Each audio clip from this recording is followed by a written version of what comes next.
Today, we're going to talk about the do's and don'ts of fantasy football. Maybe this is your first ever season, or maybe you just want a refresher because you haven't been playing fantasy football that season. So we're going to talk about 5 common mistakes that fantasy football managers make. Number 1, you got to know your league rules. So you don't want to go into your draft not knowing what the heck's going on in your league. You need to know the difference between if your league's a standard league, a half PPR, a full PPR. Now for starters, PPR just means points per reception, and players like Austin Eckler or Alvin Kamara are more valuable in PPR leagues than a guy like Nick Chubb who doesn't do a lot of receiving, and vice versa. Now, you don't want to get caught by surprise. Now, you got to be aware of the position size, the roster sizes, if you're in a league with 2 quarterbacks, because that's going to change when you should be drafting a quarterback in your league. How deep is your bench? How do waiver wire work?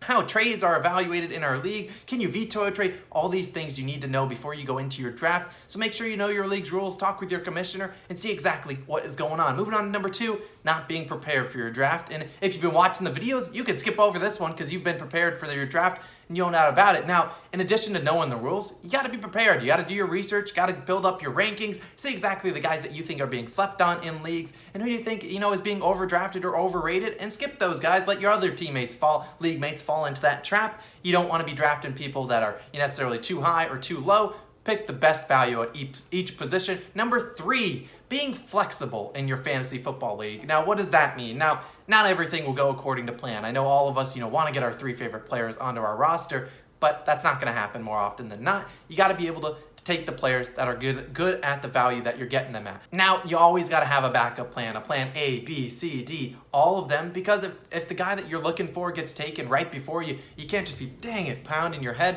You got to be able to move and adjust. You don't have a lot of time for these picks. Normally, I think it's like a minute or a minute and a half to make these picks. You got to be quick on your feet, and that's where you need to have a bunch of different options. You go into queue up in the draft, put all the players that you really would consider at each position, and if someone gets slid from upper in the rankings, take them, snag them, take the value. There's a reason those players are sliding, and you should be taking the value when you can get it. Now, I'm not saying to completely avoid your draft strategy right out the window. Let it guide you for your first couple picks, but it doesn't mean you have to let it, if you went into your draft thinking, I gotta draft 2 running backs with my first 2 picks, but then someone like Devontae Adams is sliding in your draft, take him with your second pick. That's a very, very good choice. It's going to be a very, very good wide receiver, and you won't regret it. Now, number 4, not reaching for your favorite player. And I know we all love it. It's an emotional game, and we all want our favorite player on our team.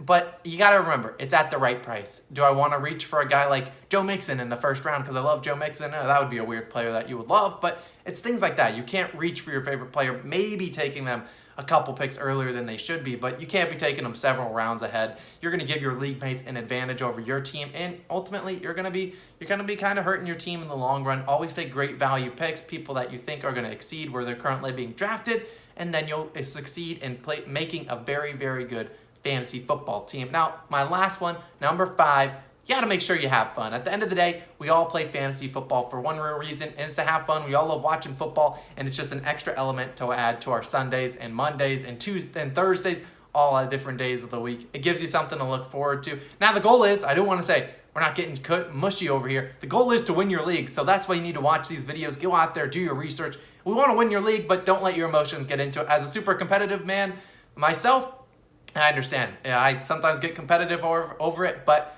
make sure you don't let your competitive side get the best of it. It's fantasy football for a reason, so make sure you're having fun out there. But be sure you're always scouring the waiver wire, watching the videos, making your best pickups of the week. You don't want to be sleeping on the rest of your league. Now, moving on, 6th tip, a bonus one. Please, and I can't say this enough, please do not tweet at players if they do poorly. You can tweet at me for all I care, at Call on Our Shot. Follow us too. But you can tweet at me maybe if, I don't know, you had Chase Edmonds starting and he just put up an absolute stinker, or you had someone on your bench and they went off.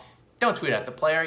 No one wants to see that. If you think about a player, they don't want to log on to Twitter and see their mentions blown up because they had a bad game. It's not necessarily their fault half the time. So don't tweet at them, and I would really appreciate it on behalf of me, but also the whole entire fantasy football community. Just don't tweet at the players. Come on.